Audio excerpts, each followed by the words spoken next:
আসসালামু আলাইকুম। আশা করি সকলে ভালো আছেন। হুট করেই রংপুরের উদ্দেশ্যে। আমার হাতে টিউমারের মতো যা দেখতে পাচ্ছেন এটিকে মেডিকেলের ভাষায় বলে গ্যাংলিয়ন সিস্ট। তাই কুড়িগ্রাম বাস স্ট্যান্ড থেকে রওনা দিচ্ছি রংপুরের উদ্দেশ্যে।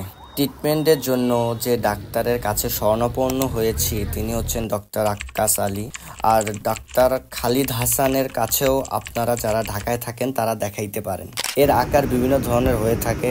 এই গ্যাংলিয়ন সিস্টটি হাতে হওয়ার কারণে একটু ভারী কাজ করতে সমস্যা হয়ে থাকে, সাধারণত মাঝে মাঝে একটু ব্যথাও অনুভব হয়ে থাকে।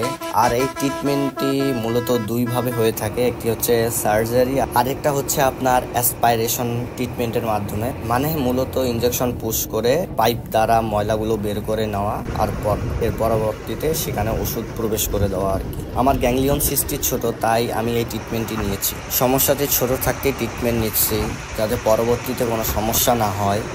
সুস্থতা অসুস্থতা দুটোই আল্লাহর নিয়ামত। রাসূল সাল্লাল্লাহু আলাইহি সাল্লাম বলেছেন, হে আল্লাহর বান্দাগণ, তোমরা চিকিৎসা গ্রহণ করো, কেননা আল্লাহ এমন কোনো রোগ সৃষ্টি করেননি যার প্রতিশোধক তিনি সৃষ্টি করেননি। তো বাস থেকে নামলাম, এখন রিক্সা করে রওনা দিচ্ছি কোচিরউদ্দিন মেডিকেল কলেজ অ্যান্ড হাসপাতালের দিকে।